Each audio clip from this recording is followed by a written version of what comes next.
Bien, muy buenas tardes. Le damos una cordial bienvenida a las y los estudiantes del curso Seminario de Cultura 1.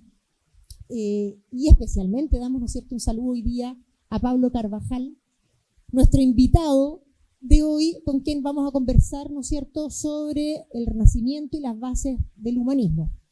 Esta es la segunda charla que hacemos aquí en Viña del Mar. Este curso es un curso bastante particular, ya que, bueno, no solamente se dan las 3 sedes de nuestra escuela, también en Santiago, ¿no es cierto?, y Concepción, sino que también se da a estudiantes de otras carreras de las otras sedes, del área del diseño y del área de las comunicaciones.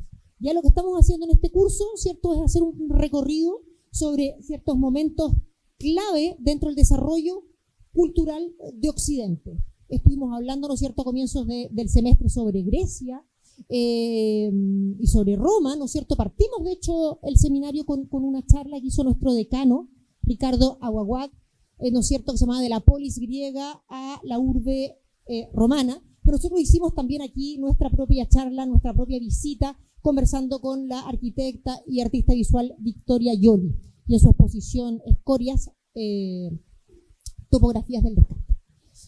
Hoy día vamos a conversar, entonces, ya dije, sobre el Renacimiento con Pablo. Ahora, Pablo es exalumno titulado de esta escuela, es arquitecto, pero además un arquitecto que ha estado siempre ahí, ¿no es cierto?, moviéndose así con la historia, porque amante también de las artes, amante de la pintura, amante del teatro, en que antes de entrar a estudiar arquitectura, de hecho, empezó estudiando historia, luego decidió estudiar arquitectura, terminó la carrera, y luego hoy día volvió a la historia haciendo un magíster en la Universidad Adolfo Ibáñez sobre historia del arte.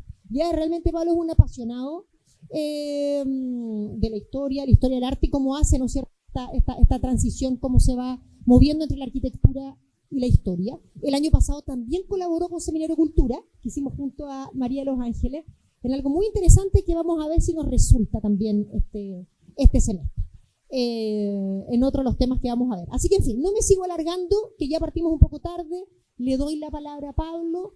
Les pido, por favor, aquí máxima concentración. Sé que es viernes, sé que no es fácil, pero les pido también que se sientan cómodas y se sientan cómodos para levantar la mano y para hacer preguntas. Hablamos con Pablo y él no tiene problema, al revés, de intervenir durante la exposición. Ya no hay que esperar hasta el final, sino que cuando quieran hacer un comentario, si quieren hacer una pregunta, algo, intervienen cuando quieran intervenir. Lo importante es que la atención está aquí, ¿ya? Eso es lo que, por favor, les pedimos. ¿Sí? Eso. Muchas gracias. Gracias, Claudia, muy amable, agradecido también de poder compartir este espacio con ustedes y con los profesores. Bueno, como les decía Claudia, yo soy Pablo, fui estudiante acá de arquitectura. Y siempre estuve ligado en el tema como de la historia, ¿verdad? Fue como un tema que siempre me apasionó. Así que cuando me dijeron que no hay problema, que podría venir a dar una charla, una breve charla en realidad, porque el tema igual es bastante largo y hay que tratar de acotarlo y que sea también lúdico. Por eso la idea es que también ustedes puedan participar si quieren hacer preguntas, ¿verdad? Que hagamos diálogo, porque así aprendemos todos de todos. Yo también aprendo de ustedes. Muchas gracias, amigo. El tema es súper interesante. Vamos a ver el Renacimiento, ¿verdad? Vamos a hacer una pasada general, porque es un tema largo, como les estaba contando, pero no podemos hablar de Renacimiento sin hablar de la Edad Media.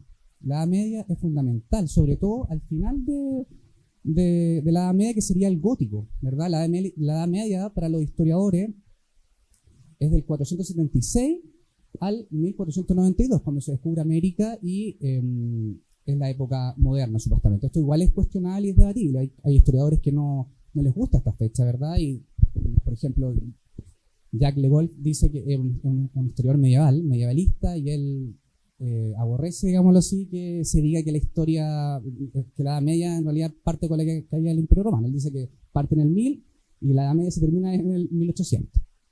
Eso también es interesante saberlo. Una de las cosas que tenemos que ver es que el Renacimiento como tal, como decía la profesora Claudia, no existe si no hay Edad Media. El Medioevo hay que tomarlo siempre como una crisis, ¿verdad? Una crisis que es súper importante. Fueron 1000 años de pestes, de luchas. Y hay una cosa que también va un poco con la leyenda negra, es que en la Edad Media estuvo todo vetado, como que no había conocimiento. Eso no es verdad, nosotros sabemos que sí hubo conocimiento, pero el conocimiento que nosotros acostumbramos a ver, a saber, eran otros tiempos. Claramente no había internet ni esas cosas, o sea, las personas, y muy pocas personas sabían leer.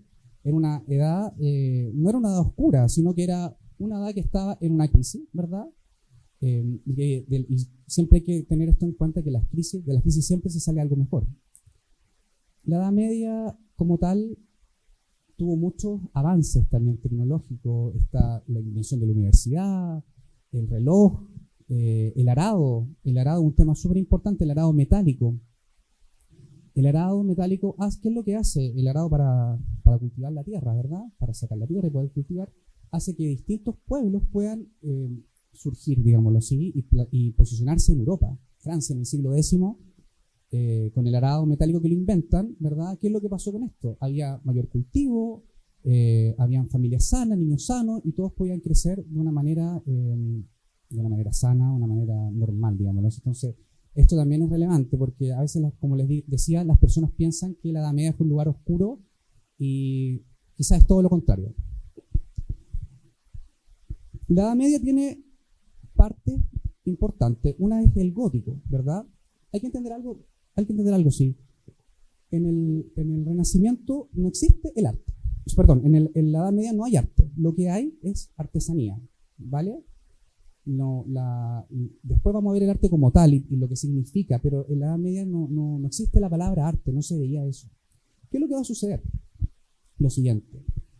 La Edad Media lo que hace es que el conocimiento que se sabía, ¿verdad?, que era de Grecia y Roma, con la caída del Imperio Romano, todo este conocimiento, este vasto conocimiento de Grecia, de Platón, Aristóteles y todos estos filósofos y estos grandes personajes, se pierde.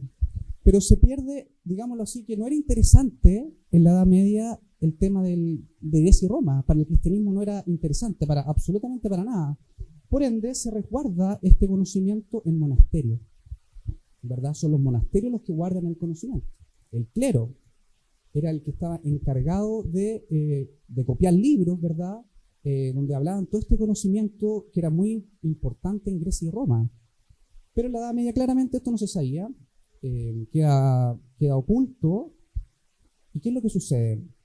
Empieza como de una manera a filtrarse el conocimiento.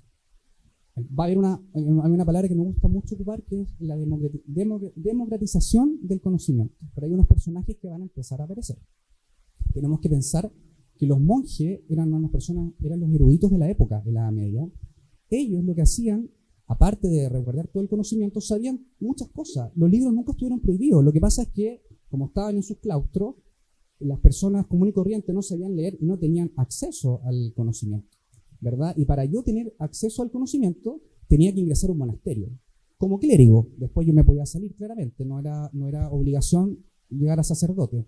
Pero muchas personas, por lo general, hacían eso, como para aprender. El señor feudal, los hijos, ¿verdad?, los mandaba a los monasterios donde ellos podían aprender cierta sabiduría, ¿verdad?, ciertas lecturas también. Y ahí ellos después claramente no terminaban y quedaban como personas cultas que sabían de muchas cosas, latín, idiomas, griego, en fin. Ahora bien, va a suceder algo importante. ¿Por qué? Porque cuando nosotros analizamos el Renacimiento, que el Renacimiento se da en dos lugares. Se da en Flandes, ¿verdad?, Bélgica, los Países Bajos, Luxemburgo, Holanda, y se da en la península itálica. No existe Italia. Italia no existe en ese momento. Son puras repúblicas independientes de, digámoslo así, que no era un país Italia, eran repúblicas que tenían sus propios gobiernos. Y estos gobiernos que ellos tenían era muy interesante porque pasa algo muy parecido a lo que tenemos hoy en día, que estaban en ese tiempo, eran como dos corrientes, no eran conservadoras ni eso, pero eran los güelfos y los gibelinos, ¿verdad? Y ellos lo que hacían era, los güelfos estaban amparados, ¿verdad?, como lo que querían ellos, que era que el poder del Papa, más bien ellos eran el pueblo en realidad, fuera el poder que los gobernara. Y los gibelinos por el poder del emperador, que querían que el emperador los gobernara y todo esto. ¿Qué es lo que va a pasar con esto? Que eso empieza a generar discusión. Y eso es súper importante. ¿Por qué? Porque estas repúblicas tenían como un edificio que era súper importante en su ciudad, que era el ayuntamiento, y que era el Palacio del Consejo. Y en este Palacio del Consejo, lo que se dan son todas estas discusiones súper acaloradas, ¿verdad? Y eso empieza a atraer, ¿verdad? A generar discusiones, a generar diálogos, que son súper importantes y que van a masificarse, digamos, intensificarse en el Renacimiento. Hay unas cosas que quiero acordarme de acá.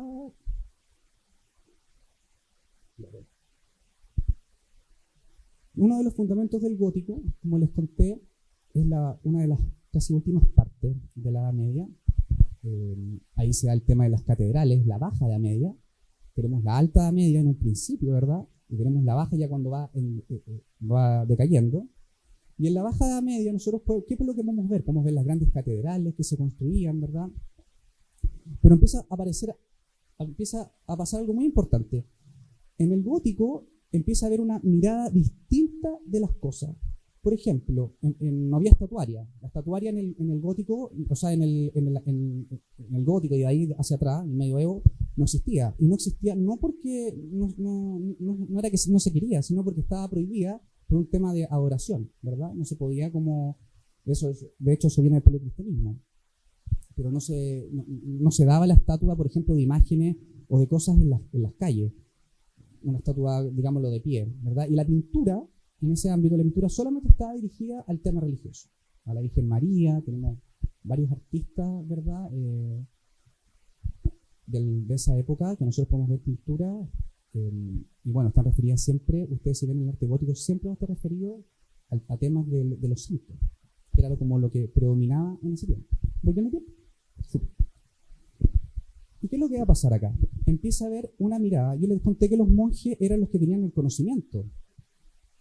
Y los monjes empiezan a trabajar en sus talleres. Ellos eran unos estudiosos de las ruinas romanas, estudiaban las ruinas romanas a tal nivel que sabían temas de construcción, porque todo eso, recordemos que se había perdido. Y ellos empiezan a construir, pero empiezan a construir con el pueblo. Y acá es importante porque donde ocurre el Renacimiento es en el pueblo, como las bases del Renacimiento en sí es en la ciudad, ¿verdad? Entonces, ¿qué es lo que empieza a ocurrir? Las personas que trabajaban con estos monjes se van a la ciudad, vuelven a la ciudad, claramente, trabajaban con ellos y empiezan a enseñar todo lo que habían aprendido, todas estas técnicas, la empiezan a enseñar en la ciudad y a las demás personas, ¿verdad? A los artesanos. Y acá pasa esto que es importante, que empieza a haber como una explosión como de artistas, digámoslo así, ¿no? Y después, esto fue en el gótico, los finales del gótico, pero va a pasar algo que también es importante recordarlo, que tiene que ver con Dante Alighieri y la Divina Comedia. No la Divina Comedia, la Divina Comedia. ¿Qué es lo que va a pasar? Habían ciertos personajes, ¿verdad?, en ese tiempo que sabían mucho de la cultura greco-romana y tenían una añoranza de que volviera, ¿verdad? Ellos siempre pensaban que, no sé, que tenían esta cosa como que habían quedado, la verdad de las cosas, anodadados con toda la información de los filósofos, todo lo que se sabía de la belleza, del arte, ¿verdad?, que es propio de Grecia y de Roma también, pero de Grecia más que nada, y habían quedado fascinados con este tema de la filosofía y de la belleza y del pensar, en fin. Y lo que empiezan a hacer es, lo que hace Dante algo, y le dan el clavo con esto, porque acá hay un tema como les decía, de una democratización del saber. A través él escribe un libro. Dante era un poeta, ¿verdad?, que está exiliado de la península, y él empieza a escribir un texto que se va a llamar la Divina Comedia. Y la Divina Comedia es una comedia, me refiero que ustedes saben la diferencia entre comedia y tragedia. La tragedia, para los griegos, empezaba así la tragedia, empezaba bien y terminaba mal. Y la comedia empieza mal y termina bien. ¿Y qué es lo que hace Dante? Él hace la Divina Comedia y empieza en el infierno, purgatorio y en el cielo. Es donde termina, es como su obra culmina. Bueno, y a él lo guía nada más ni nada menos que en este caminar por estos lugares, Virgilio. Y Virgilio era un poeta romano, a lo cual Dante admiraba mucho, igual que Petrarca, que era otro personaje importante del Renacimiento. Ellos tenían una manera de ver el mundo bastante distinta y las cosas que ellos se fascinan con estos personajes, ¿verdad? Que eran súper importantes y que en la mayoría de la gente no los conocía, no tenía idea. ¿Y qué es lo que va a hacer? Lo que va a hacer Dante, escribe este libro, pero en ese tiempo se escribía en latín y se hablaba latín, ¿verdad? Pero también todas estas repúblicas lo que hacían era, tenían un dialecto, porque en realidad el latín lo hablaban las personas súper cultas en esa época, pero había un dialecto que era el toscano. Y él toma este dialecto, ¿verdad? ¿Y qué es lo que hace? Por eso hablo del tema importante de la democratización del conocimiento, sin quererlo hacer, quizás, ¿verdad? En realidad él quería que el pueblo leyera esto y se lo aprendiera como se aprendía la poesía de Virgilio. En Roma las personas se aprendían la poesía de Virgilio de memoria, una cosa pero súper interesante, que hoy día, bueno, no se hace esas cosas, pero en ese tiempo se aprendían así. Entonces lo que hace Dante es agarrar este texto, ¿verdad? Y lo pone en un idioma que las personas podían conocer. Entonces, ¿qué es lo que iba a pasar? Las personas de esa época iban a tener acceso de una manera como indirecta, ¿verdad?, al conocimiento de Grecia y Roma, que nos había dejado Grecia y Roma. Y eso es súper importante porque las personas, como les decía yo, no sabían nada, no sabían ni leer. Pero claro, uno dice, ¿pero por qué lo pone en un idioma, en un dialecto, verdad? Claro, porque siempre hay alguien que sabe leer, que le podía quizás leer al otro. Al leerle al otro, la idea era que pudiera la otra persona aprenderse el texto de memoria y lo pudiera recitar también en ese momento. Esto era como la copucha del momento. Entonces, por eso es importante, porque las personas en ese tiempo, cuando leen la Divina Comedia, ¿verdad?, quedan pero realmente fascinados y se empieza a ver una fascinación por el mundo de Grecia y Roma. O sea, Dante, que él también tenía una fascinación por el mundo de Grecia y Roma, lo trata como de insertar subliminalmente. Y eso es lo interesante, porque desde ese momento del Renacimiento, es donde surge, ¿verdad?, el pensar. El pensar distinto, empezar a mirar las cosas desde otra manera. Yo siempre digo que el Renacimiento es un despertar de la conciencia, ¿verdad? Es un despertar de la conciencia que es súper importante. Nosotros estamos ligados con Grecia y Roma hasta hoy en día. De hecho, en la arquitectura, ¿verdad?, renacentista, se empieza a evocar el medioevo, o sea, perdón, la cultura de Grecia, ¿verdad? Las columnas jónicas, las columnas dóricas, todo esto empieza a resurgir de manera arquitectura. En la pintura también podemos ver que ya los gestos de la estatua, de lo que le comentaba un poco, empieza a tener un vuelco a la belleza. Antes no importaba la belleza en la Edad Media, porque no era el tema de la Edad Media era Dios, ¿verdad? De hecho, para que ustedes sepan, uno de los pasajes de la Biblia más leídos en la Edad Media era el Apocalipsis, pero no era porque era algo malo, sino porque dentro de tanta peste, de tanta guerra, el Apocalipsis tenía un principio y tenía un final, ¿verdad? Que era como, acá Dios nos va a venir a juzgar, y ellos se aferraron mucho a ese tema. Entonces fue como el texto más leído, ¿verdad?, de la Biblia, fue el tema del Apocalipsis. Y bueno, en el Renacimiento como tal empieza a haber este despertar de la conciencia, importante para todas las personas, porque empiezan a tener una mirada distinta de las cosas. Empieza a haber digámoslo así, un espíritu. Por eso cuando les hablaba que al principio no existía el arte, ¿verdad?, empieza a haber un espíritu por el arte y, ¿verdad?, por la belleza, como a encontrarle un sentido a las cosas, digámoslo así, como en nuestra historia, como un sentido al tema artístico, ¿verdad? Entonces había un sentido detrás, una belleza detrás que había. Nacen los cánones de belleza, que es súper importante porque esto estaba en la antigua Grecia, perdido en la Edad Media, pero el Renacimiento vuelve y se vuelve, por ejemplo, hay unas imágenes, claro, bueno, no tenía idea que estabas poniendo las imágenes, pero que se pueden parar un poquito. Bueno, ahí está Dante con la Divina Comedia. Bueno, aquí está la Catedral de Notre Dame, que claramente es gótica. en otras partes. Bueno, esto es importante. ¿Por qué? Porque cuando nosotros nos acordamos del Renacimiento, siempre nos acordamos de Leonardo da Vinci, sí, hubieron muchos más, ¿verdad? Estaba Luca Pacioli, estaba Miguel Ángel Buonarroti, bueno, y tantos otros, que para qué voy a nombrar más, pero claro, ¿qué es lo que pasa? Que Leonardo da Vinci reúne las condiciones para ser como el hombre fundamental o excepcional, digámoslo así, o como el hombre ideal del Renacimiento, así como para los griegos era como el arete, que era como el ideal del hombre. Ya, en el Renacimiento el ideal del hombre renacentista, el hombre universal, es Leonardo da Vinci. ¿Y por qué? Porque Leonardo da Vinci, bueno, él era una figura súper importante en el Renacimiento. Él era pintor, era arquitecto,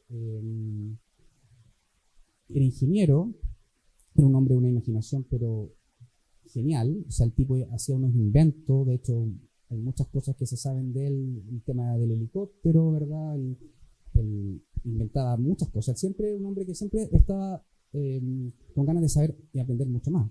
Se dedicó más a la pintura, pero también se dedicó a hacer este tema de las disecciones de los cuerpos. Y esto tiene que ver con ese como fuego, ¿verdad? O esas ganas de saber más allá, de llegar más allá, ¿no es cierto? Este es el hombre Vitruvio, que lo hace Leonardo da Vinci, ¿verdad? Y que lo que representa son las proporciones humanas. Eso es importante también, quizás que ustedes como arquitectos hoy en día lo puedan saber. El tema de las proporciones humanas. Ustedes tienen que medirse también. Medir el brazo. Eso les va a ayudar mucho a saber, por ejemplo, cuando uno va a un lugar, no sé, a una iglesia, a una catedral, a un mall. Y uno no sabe, por ejemplo, uno dice, ¿cuánto mide esto? Pero uno midiéndose su propio cuerpo, ¿verdad? Sus piernas, sus brazos, ¿verdad? Puede ya tener como un aproximado de las medidas o de las proporciones de dónde está. Lo que hace Leonardo es, hace este hombre Vitruvio, ¿verdad? Que habla del tema de las proporciones, está también el tema matemático, y las disecciones de los cuerpos. Leonardo lo que hacía era ir a la morgue y buscaba, ¿verdad? Tenía un amigo ahí en la morgue que le daba, digámoslo así, la pasada para que pudiera entrar, porque en ese tiempo no se podía porque estaba la Inquisición, ¿verdad? Y eso se podía acusar de necromancia, creo que se llama el tema. Lo que hacía él era ir a investigar. Él quería saber mucho más allá de lo que había. Si bien ya habían algunos bocetos o gente que también hacía esto en el pasado, antes de Leonardo, pero Leonardo, ¿qué es lo que pasa? Que Leonardo llega como al fondo de todo. O sea, aparte de catastrarlo, usa el arte, o sea, su manera de dibujar, ¿verdad?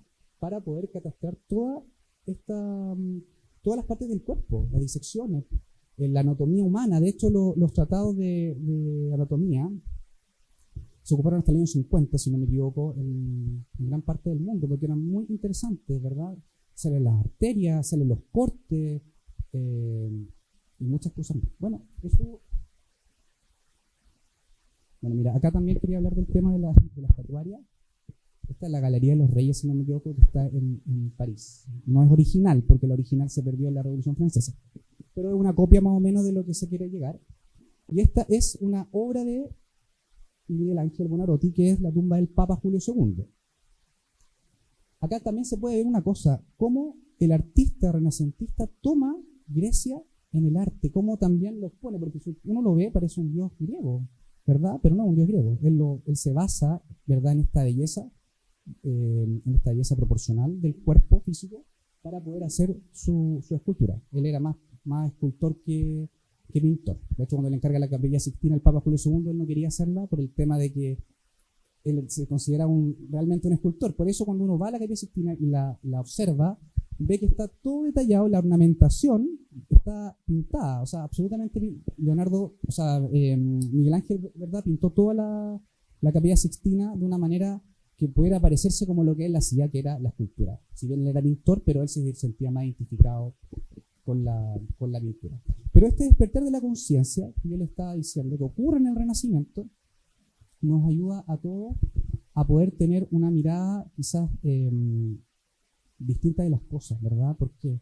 Porque el despertar de la conciencia, como le digo, es importante, ya que nuestro pensamiento, que estaba limitado quizás en algún momento, empieza a expandirse. Y ese es como el culmine del Renacimiento, o sea, el despertar de la conciencia. Yo lo veo así y bueno, Y así me gusta que sea, porque creo que a veces nos damos unas vueltas largas, pero claro, Grecia y Roma sí influyeron bastante, sin duda. Pero hay un despertar del hombre universal. ¿Cómo debe ser un hombre universal? Eso. ¿Alguien quiere hacer unas preguntas?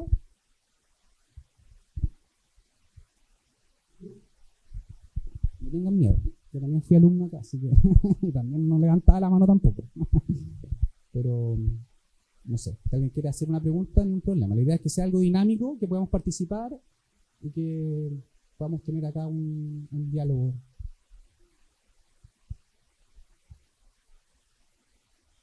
¿Nadie por ahí? A ver, un comentario. Colecto.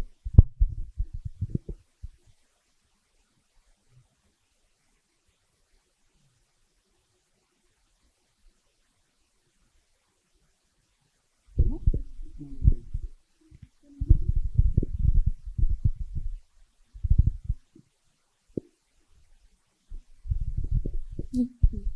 Que cómo reacciona la religión en cuanto al momento en el que se enfocó más en el tema de la habilidad humana.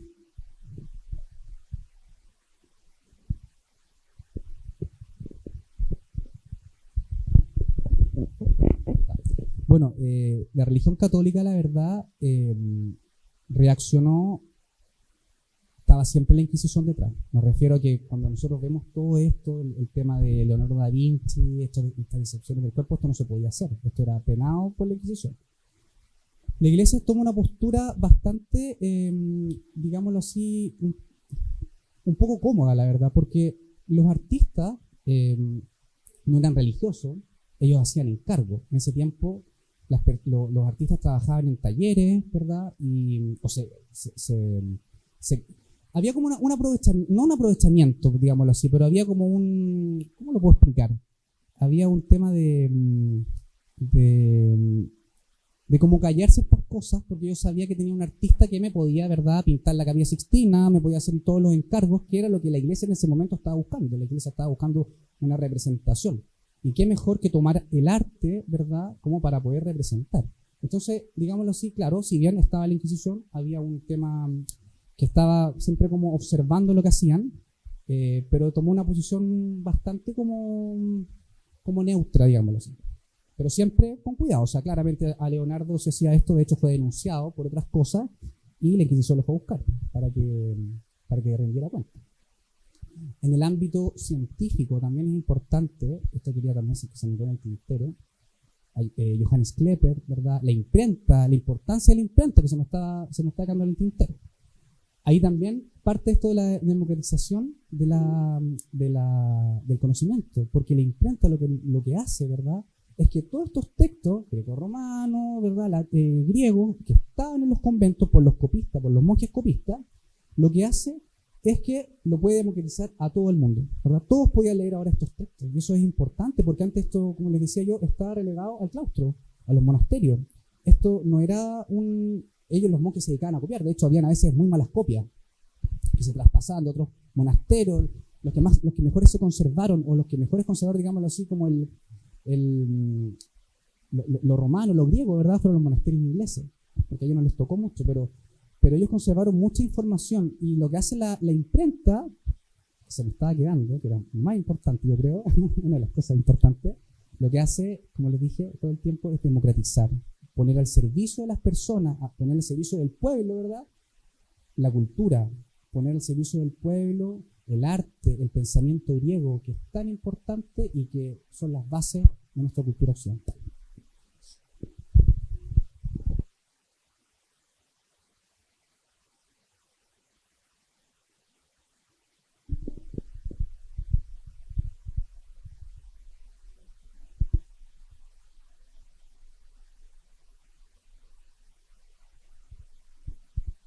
No hay ninguna pregunta, nada. Está bien, está bien.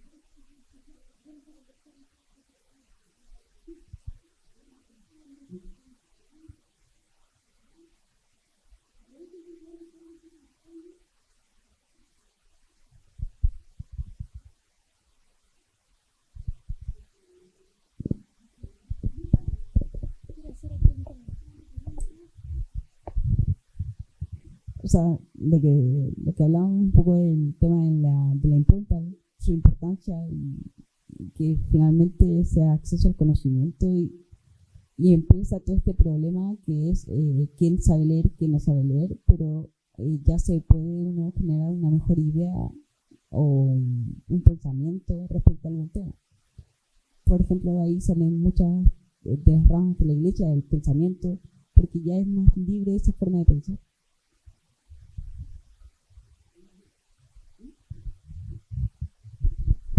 Claramente es cierto, el tema de la imprenta pone al servicio de todo el pueblo, ¿verdad?, el conocimiento, independientemente que supieran a leer o no leer.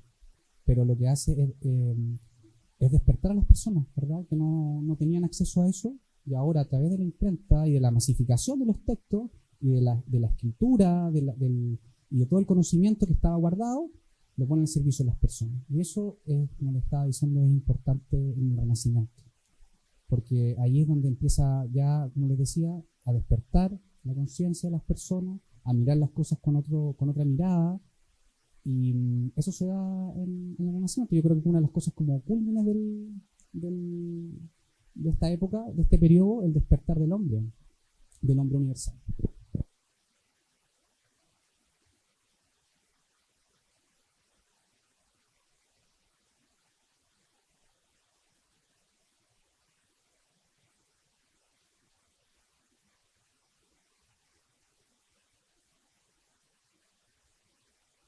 Ahí sí.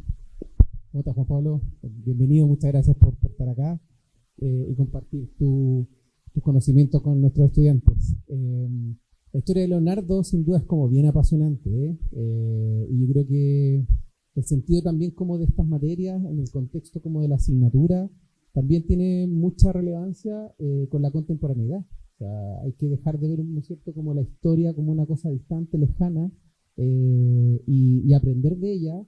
Y por supuesto también como mirarla como desde el presente, desde el hoy. Leonardo, como bien decía Juan Pablo, tiene, ¿no es cierto?, finalmente tiene esta cuestión, ¿no es cierto?, de ser un investigador, de ser un ingeniero, de ser un letrista, ¿no es cierto?, y estar levantando conocimiento a tal punto, ¿no es cierto?, que la Iglesia Católica lo empieza como a llamar a terreno, así como, ojo, que está haciendo cosas que en el fondo son profanaciones para la religión. Y paralelamente, en un momento de la historia, se queda sin su principal mecenas. O sea, que aquí aparece también la figura del encargo. O sea, detrás de la producción de Leonardo estaban grandes mecenas, y había uno que principalmente fallece y choque con la Iglesia Católica, finalmente termina yéndose a Francia. Y es en Francia donde encuentra bajo un rey, encuentra como amparo y encuentra, ¿no es cierto?, también la posibilidad de poder seguir desarrollando y tan así que termina falleciendo en Francia, no vuelve a Italia. Entonces, si uno piensa en ese sentido, y uno compara, por ejemplo, los discursos de la inteligencia artificial, la ética actual, el cambio climático, políticas, desarrollo en políticas como públicas, creo que es importantísimo poder hacer, ¿no es cierto?, esa comparación de frente a alguien que tiene una visión, que es una visión de abrir el conocimiento. Creo que eso tarde o temprano en la historia se termina repitiendo. No es fácil, ¿no es cierto?, abrir como camino.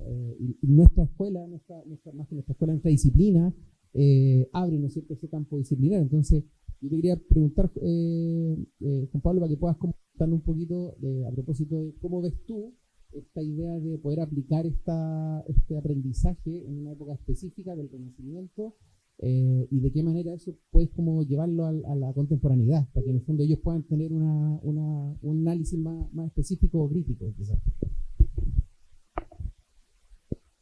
Buena pregunta, profe. A ver, yo creo que hoy en día claramente ahí tocaste un tema súper importante, el tema de la inteligencia artificial.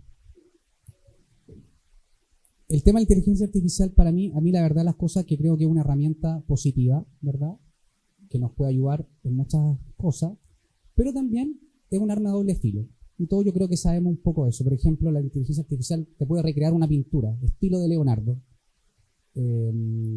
Pero claro, no está el alma ni el espíritu de los seres humanos, que es lo más importante, ¿verdad? Que este espíritu, este alma que los griegos hablaban, de la belleza, lo hace una máquina. Entonces, claro, ahí cae en algo como bastante ético, que rompe quizás con nuestro mundo actual. Yo creo que falta pensar más quizás, ¿verdad? Falta volver como a veces a las bases, ¿verdad? Esto de lo del renacimiento, ¿por qué es importante quizás tomarlo también como ejemplo ahora en nuestro mundo actual? Porque a veces creo que, me incluyo, porque yo también soy del teléfono y todo este cuento, menos, pero me incluyo también, creo que a veces la conciencia se nos apaga un poco, ¿verdad? Este despertar está como un poco nublado y no nos deja, por ejemplo, Leonardo, que Cristian lo sacó al tema también, es importante, era un hombre completamente o puramente observador, ¿verdad? Leonardo observaba, yo creo que podría llamarse, a mi parecer, el padre del diagrama. Ustedes ven sus códices y está todo bien explicado, está todo bien diagramado. El nivel de observación era tal que el tipo, yo creo que, no sé, hay una carta que le hace, que si no me equivoco, a Ludovico Sforza, que lo contrata, y en su currículum él pone como que sabía hacer de todo, ¿verdad?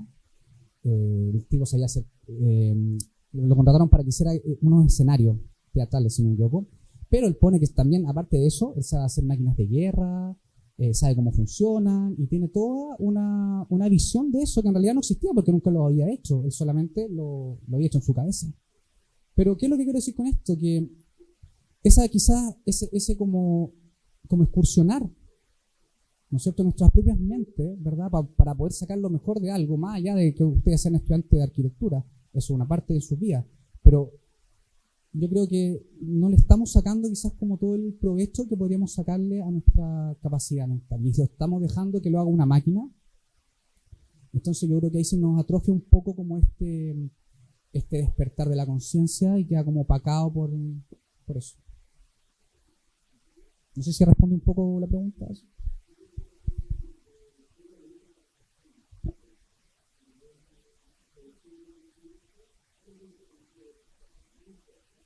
Exactamente.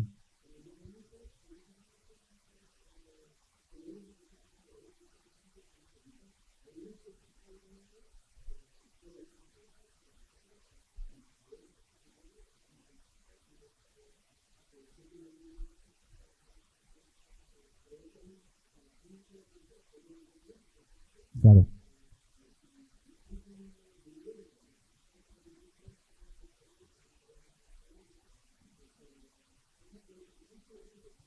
Conocimiento.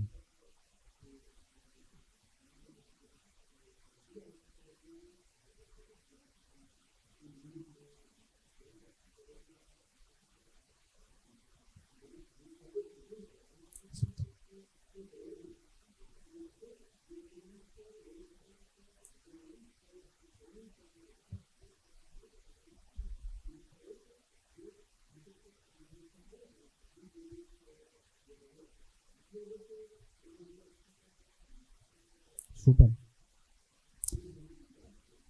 Sí, pues, exactamente.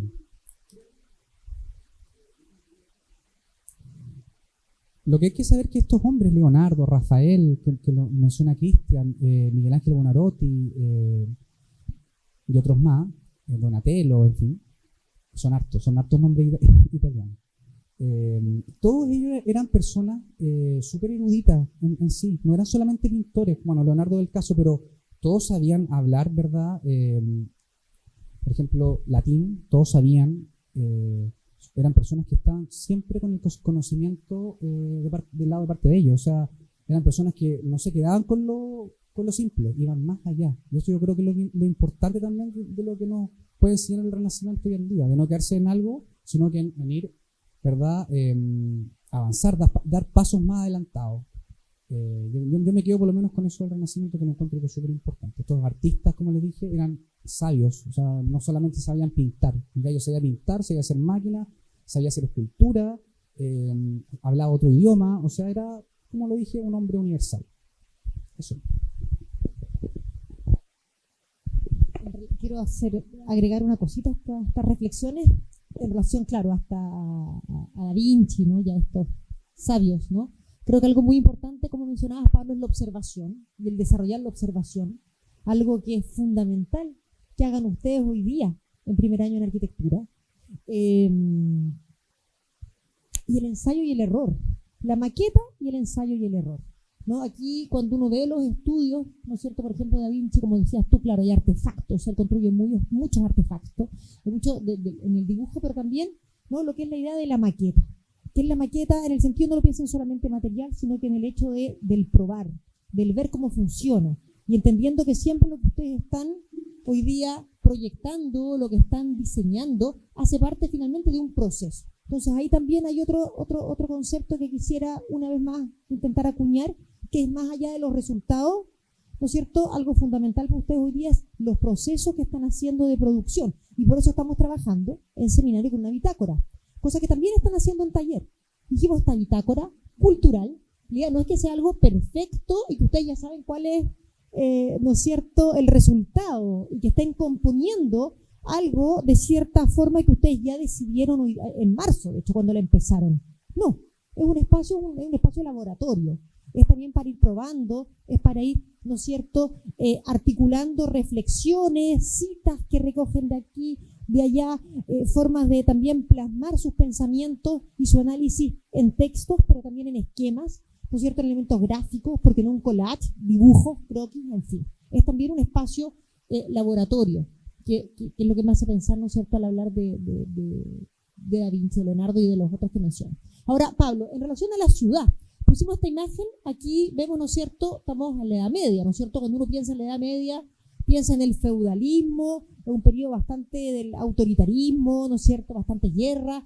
Con la Edad Media se van desarrollando los burgos, hablaste algo de lo que ocurría en la ciudad como un espacio también para compartir el conocimiento.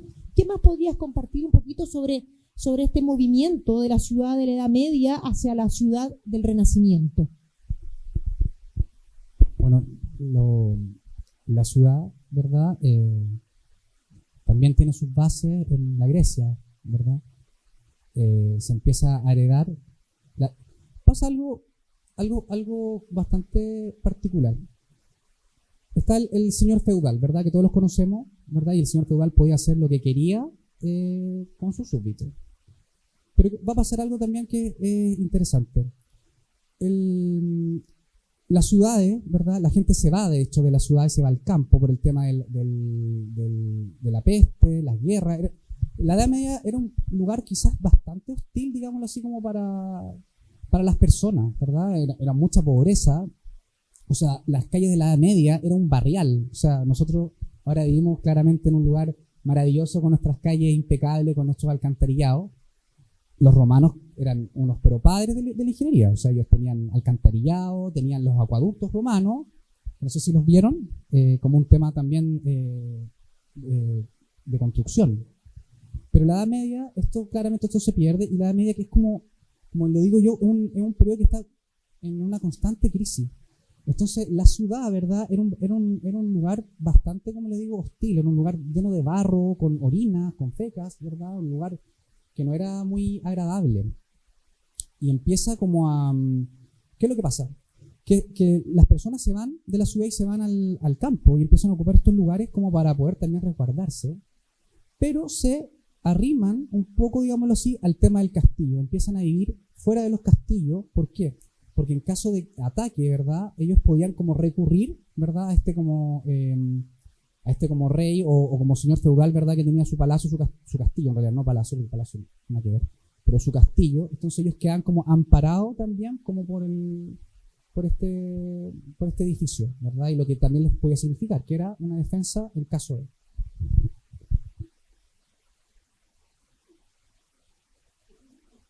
Se empieza a expandir.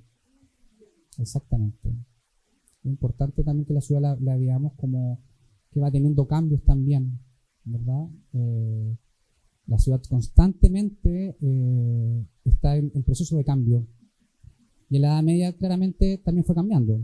Con los siglos también, no fue como de un de un tema a otro, ¿verdad? Tiene también se queda también, si no me equivoco, con una grilla que era muy romana, ¿verdad? Que era la plaza central, ¿verdad? Que hasta el día de hoy nosotros también somos parte de esa cultura, o sea, nos llega hasta en lo más mínimo cómo están, por ejemplo, Santiago de Chile, nuestra capital, cuando uno va a la Plaza de Armas, está súper diagramada la ciudad, ¿verdad? Que eso tiene que ver con Roma y, en fin. ¿Alguien quiere hacer una pregunta? Es que me surgió una duda aparte. Es más, tiene que ver más con la arquitectura. Sobre cómo afectó el tema del despertar del conocimiento a la arquitectura en ese entonces. O sea, qué nuevas cosas se crearon, eso.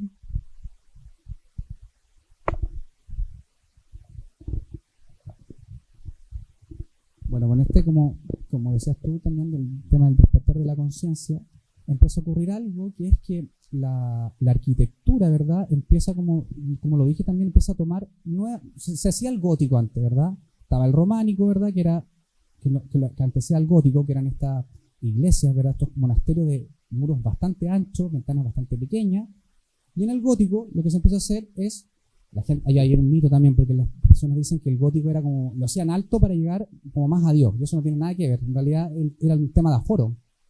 Cuando uno va al mall de acá de Viña, no es un espacio pequeño, un espacio grande, pero tiene que ver con la cantidad de gente que va a entrar, ¿verdad? Al espacio. Y en el ámbito de cómo se traspasa, ¿verdad? Cómo la arquitectura empieza a renacer en el Renacimiento, empieza a tomar elementos de Grecia, vuelve las columnas, ¿verdad? Ya se dejan de hacer estas puntas góticas, estos edificios altos, y empiezan como a poner como referente el Partenón, ¿verdad? Un edificio súper importante de Grecia, con sus columnas jónicas, con sus columnas dóricas y esta ornamentación que es propia de la época. De hecho, esto nos sigue hasta el siglo XIX, ¿verdad? El tema ecléptico, la arquitectura ecléptica a mí me gusta mucho. Que si ustedes van al Paraíso se van a encontrar con el Banco Central, que es como un edificio griego, y muchos otros edificios más que hacen esta lo que hace el eclecticismo en realidad es como que mezcla un poco, hace como una ensalada de todos estos periodos y los pone digámoslo así, en la ciudad, ¿verdad? En los edificios. Pero eso es lo que pasa. Va a haber un renacer de esta cultura a través de la arquitectura como ellos la concebían en el Renacimiento. Se deja de hacer estas puntas, como le dije, góticas y estas catedrales.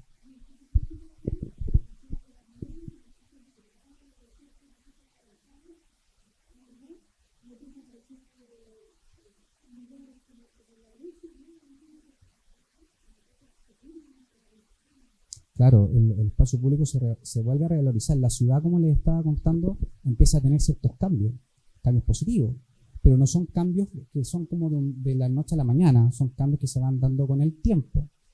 Y claramente ya después se empieza como a ordenar, digámoslo así, la ciudad en temas de alcantarillado, se empiezan a hacer distintas cosas, pero lo que pasa es que las ciudades, al tener sus distintos cambios, a veces van dejando cosas de lado, que no fue una casualidad. O sea, el Renacimiento, si bien la ciudad empieza a cambiar, pero hay cosas que, por ejemplo, quedan atrás en algún momento y con el pasar de los siglos empiezan como a retomar, ¿verdad? Como su orden, que es como el que conocemos hasta hoy en día.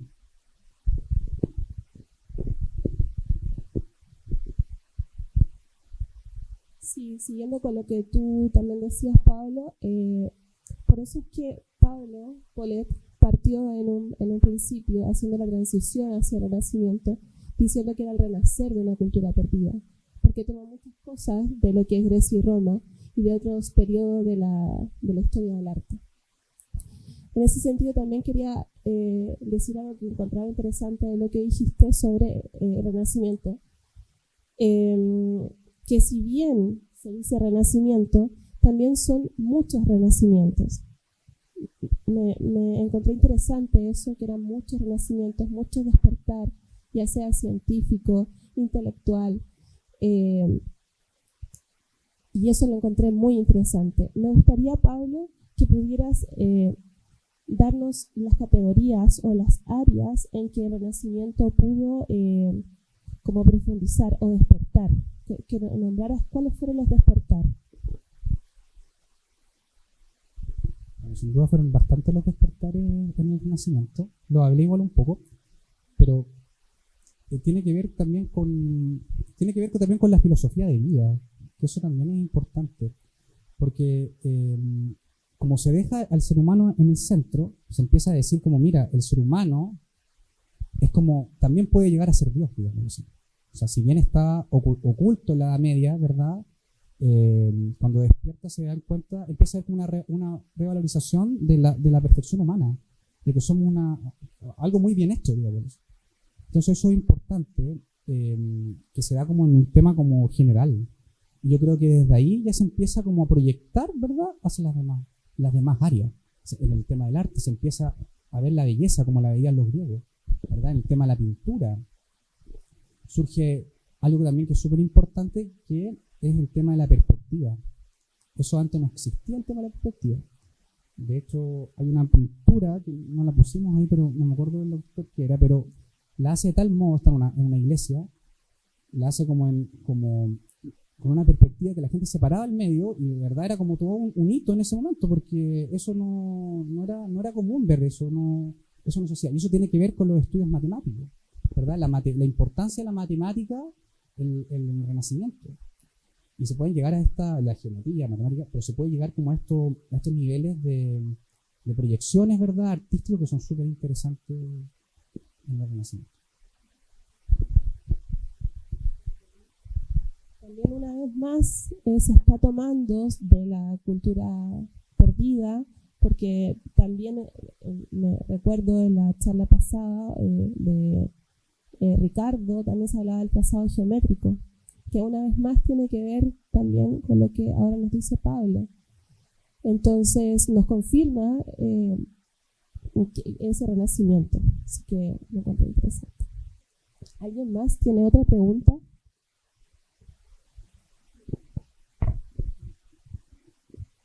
Si no me equivoco, habíamos visto desde Roma un poco cómo funcionaba el tema de las columnas, la altura, las construcciones, y que estas tenían un significado un poco como buscaban estas relaciones públicas, y también que, bueno, como cultura tenían esto de que eran politeístas.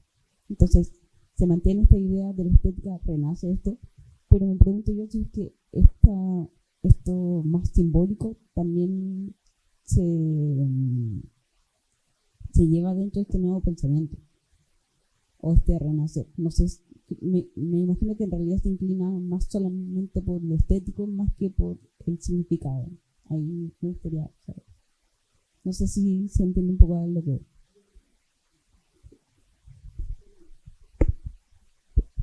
Sí, a ver, mira, pasa algo cuando cae el Imperio Romano, ¿verdad? En el 1476. Todas estas construcciones, ¿verdad?, romanas que quedaron, Acueducto, el Coliseo, el Partenón, la Agripa, quedaron ahí. ¿Y qué es lo que empiezan a hacer? El catolicismo necesitaba los templos, ¿verdad? La basílica es un concepto netamente romano, no es un concepto renacentista. Y tiene que ver que era un lugar donde se daba comercio, si no me equivoco, se daba bastante comercio, pero era un lugar, no era un lugar cristiano. Bueno, ahora los cristianos ocupan estos conceptos, ¿verdad?, como va a ser la Basílica de San Pedro, la Basílica de Luján, la Basílica de Letrán, en fin. Pero se ocupan estas edificaciones que empiezan como a reciclar estas edificaciones, ¿verdad? De hecho está si no me equivoco, está enterrado el Papa que falleció, creo que es la de Letrán, si no me equivoco. Bueno, esa era una antigua ruina romana, ¿verdad? Y que fue reciclada, ¿verdad? El Panteón también. Como tú decías, Roma tenía muchos dioses, era politeísta. Y acá pasa algo, que quizás me voy a ir mucho para atrás, pero una de las persecuciones a los cristianos se da por ese tema. ¿Por qué? Resulta que en Roma uno podía creer en cualquier dios. O sea, no había como un límite. Uno podía creer lo que quisiera. De hecho, Roma tenía como no sé cuántos dioses, ¿verdad? estaba el dios Marte, estaba Apolo, en fin, y muchos eran como copiados de los griegos. Y cuando llega el catolicismo como tal, ¿verdad? Con estos cristianos que se escondían en unas catacumbas, ¿verdad? Y que celebraban sus rituales, muy distintos de los que celebran ahora, ellos empiezan a cuestionar la figura del emperador. Y cuando ellos empiezan a cuestionar esta figura es donde tenemos un problema. Porque antes no se cuestionaba esa figura, ¿verdad? Tú podías creer en lo que tú quisieras, pero cuando el cristianismo dice no, dice el emperador, que era verdadero Dios y verdadero hombre, o sea, en la tierra, dice no, dice, o sea, él no es Dios, o sea, el único Dios acá es Jesucristo. Y ese es el tema que hace que los romanos empiezan a perseguir a los cristianos, ¿verdad?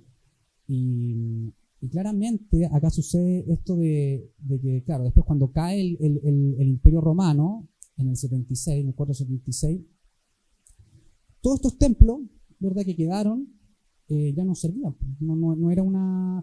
También hay algo ahí, no es que la información se perdiera, la información se guarda nomás, pero no se pierde. Se almacena en los conventos y en el Renacimiento lo que se va a hacer, ya yendo nomás ya más para el Renacimiento, más para arriba, digámoslo así, en el lado estético se va a tomar esta edificación, si estaba ahí, ¿verdad? Esta manera de construir, de las construcciones, se toma y se pone en valor en el Renacimiento. O sea, se renace, es un renacer de toda esta cultura greco-romana, ¿verdad? De Grecia, heredada de Grecia a Roma, se toma y se pone al servicio de la época, ¿verdad? Y se empieza desde ahí, se empieza a trabajar arquitectónicamente. Hay una imagen de acá que también, mira, yo creo que habla mucho de, bueno, que es la Santa María de las Flores, ¿verdad? Que está en Florencia. Esta catedral, que se demoró bastantes años en construir, no la construyó, siempre se dice Brunelleschi la construyó, pero Brunelleschi lo que propuso fue la cúpula, ¿verdad? Que era, estas ciudades necesitaban un símbolo, y las personas de la ciudad, el pueblo, ¿verdad? Dicen, mira, qué mejor que tener un símbolo, una iglesia gigantesca, ¿verdad? Y que la vamos a ver de todas las partes, o sea, esa iglesia se ve desde Florencia de todos los cerros, ¿verdad? Que están ahí, que se pueden ver al fondo, y es una mitad del medioevo y es terminada en el Renacimiento. Pero es un poco como lo que hace el tema de la... ¿Por qué es importante mostrarla? Porque nos habla de la ingeniería de ese momento, de la audacia, ¿verdad?, para construir algo que en ese momento se pensaba que era imposible. O sea, la cúpula que proyectó Brunelleschi era una cosa pero demencial. O sea, esto no se puede parar. De hecho, se pensaba que había que rellenarla de arena por dentro para que se pudiera hacer el tema de la cúpula, para que pudiera como dar la forma y después sacar la arena, ¿verdad?, y llegar a la cúpula. Y Brunelleschi ahí hace todo este tema como de la ingeniería. Eso es lo que pasa en el Renacimiento, como que el tema del ingenio humano está súper potente, está súper... se empieza como a avanzar, se empieza a desarrollar de buena manera y empieza a buscar soluciones, ¿verdad?, a cosas que en ese momento no se pensaban.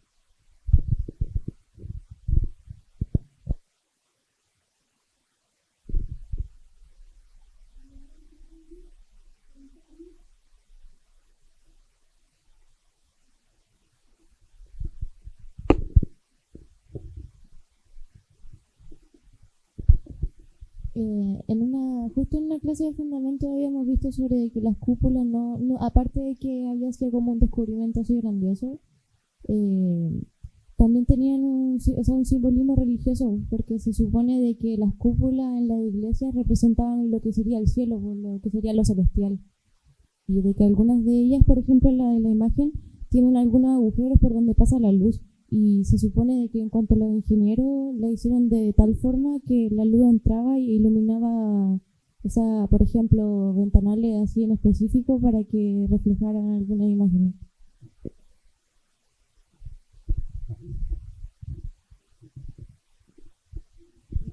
¿Cómo te llamas tú? Moret. Bueno, lo que me acaba de decir Moret Polet, perdón. Es realmente cierto, ¿verdad? Y eso tiene que ver con la magia del Renacimiento, con el tema también de la luz.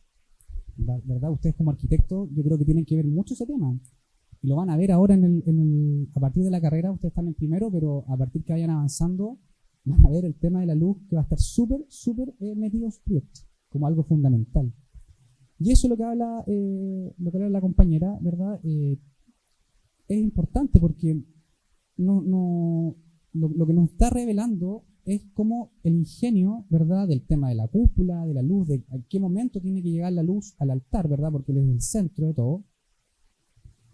Cómo se puede lograr a través de una cúpula, cómo se puede lograr a través de ciertos espacios que hagan entradas de luces para que lo primordial, lo central, en este caso en la misa, ¿verdad?, el rito de la misa, esté iluminado. Recordemos que en ese tiempo no había luz, entonces había que buscar de una manera, hay que ingeniársela, por eso es muy importante el ingenio que aparece en el Renacimiento, de cómo proyectar eso en la obra. Eso.